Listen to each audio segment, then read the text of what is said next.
আসসালামু আলাইকুম বন্ধুরা, কেমন আছেন আপনারা সবাই?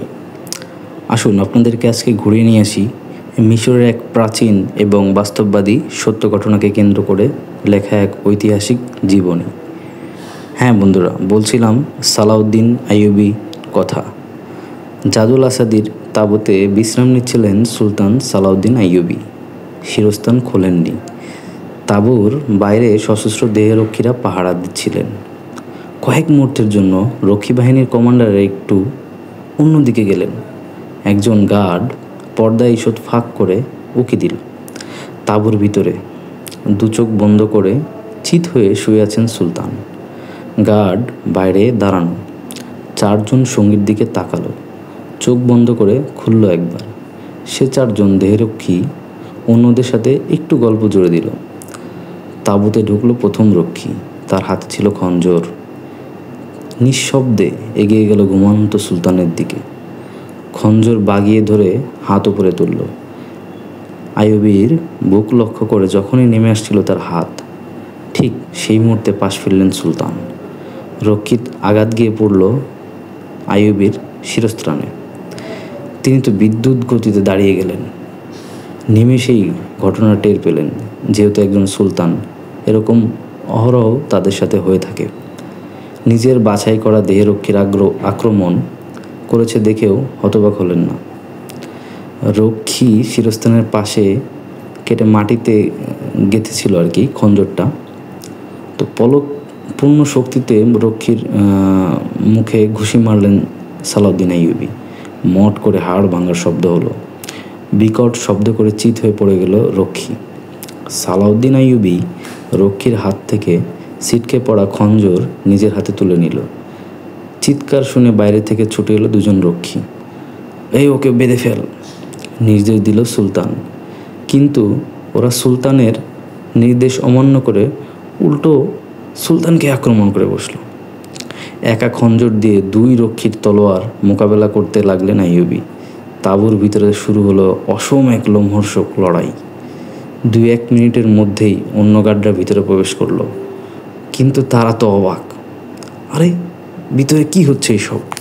তারপরে 2-1 মিনিটের মধ্যেই অন্য গার্ডরা ভিতরে প্রবেশ করলো। অবাক বিস্ময়ে কয়েক মুহূর্তে তারা তাকিয়ে রইল আইয়ুবীর দিকে, রক্ষীদের অসম লড়াইয়ের দিকে। যখনই তাদের সম্মিত ফিরে এলো, একজন এগিয়ে এসে আঘাত করলো রক্ষীদের। দেখা দেখি অন্যরাও রক্ষীদের উপর ঝাঁপিয়ে পড়ল। এবার রক্ষীরা দুই দলে বিভক্ত হয়ে নিজেদের মধ্যেই মারামারি শুরু করলো। আপন পর পার্থক্য করতে না পেরে সালাউদ্দিন আইয়ুবী নিশ্চুপ হয়ে দাঁড়িয়ে রইলেন। ব্যাস, সংঘর্ষ কিছুক্ষণ হলো, তারপরে থেমে গেল। 2 জন নিহত হলো এই সংঘর্ষে। আহত হলো কয়েকজন। পালিয়ে গেল একজন।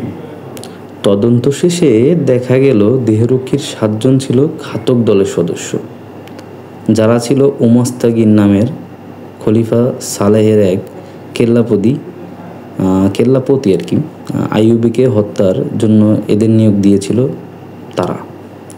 সালাউদ্দিন আইয়ুবীকে হত্যা করার এই ধরনের কয়েকটা প্রচেষ্টা পরপর ব্যর্থ হলো। এই হত্যার পরিকল্পনার হোতা ছিল সাইফুদ্দিন। সাইফুদ্দিন আবার ছিল সালাউদ্দিনের চাচাতো ভাই, মানে আপন চাচাতো ভাই খলিফা আস-সালেহের একজন আমির।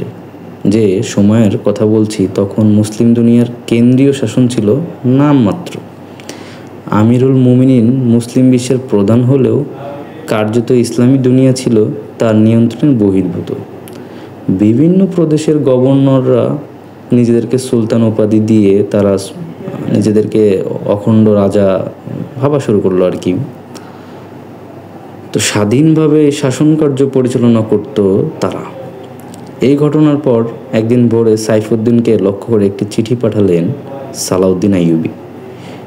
তাতে তিনি লিখলেন, খাঁচায় বন্দি পাখির মাঝে তুমি চিত্তপ্রাসাদ খোঁজো, আর মদের মাঝে খোঁজো জীবনের মানে, কিন্তু জানো না সৈনিকের জীবন মানে এক বিপজ্জনক খেলা। তো বন্ধুরা, প্রথম পর্বটি আপনাদের কাছে কেমন লাগলো আমাকে সবাই কমেন্ট করে জানাবেন। আর যদি গল্পটা নিয়মিত শুনতে চান তাও কমেন্ট করে জানাবেন। ইনশাল্লাহ নিয়মিত এই চ্যানেলে আমি প্রতিদিনই সালাউদ্দিন আইয়ুবীর জীবনী প্রত্যেক পর্ব অনুযায়ী তুলে ধরব। তো আপনাদেরকে আবারও ধন্যবাদ জানাচ্ছি পুরো গল্পটি শোনার জন্য, এবং ইনশাল্লাহ ইতিহাসের একটা সাক্ষী হওয়ার জন্য আপনারা সবাই প্রস্তুত হন, যেটা হয়তো বা আপনারা এতদিন জানতেন না। তো সবাইকে আবারও শুভেচ্ছা এবং স্বাগতম এবং অগ্রিম ধন্যবাদ। তো বন্ধুরা, যদি আপনাদের কাছে গল্পটি ভালো লেগে থাকে তাহলে অবশ্যই আমার চ্যানেলকে সাবস্ক্রাইব করবেন এবং কমেন্টে ভুল ত্রুটি হলে সেটাও জানিয়ে দেবেন। ঠিক আছে বন্ধুরা, ভালো থাকবেন সবাই। আসসালামু আলাইকুম।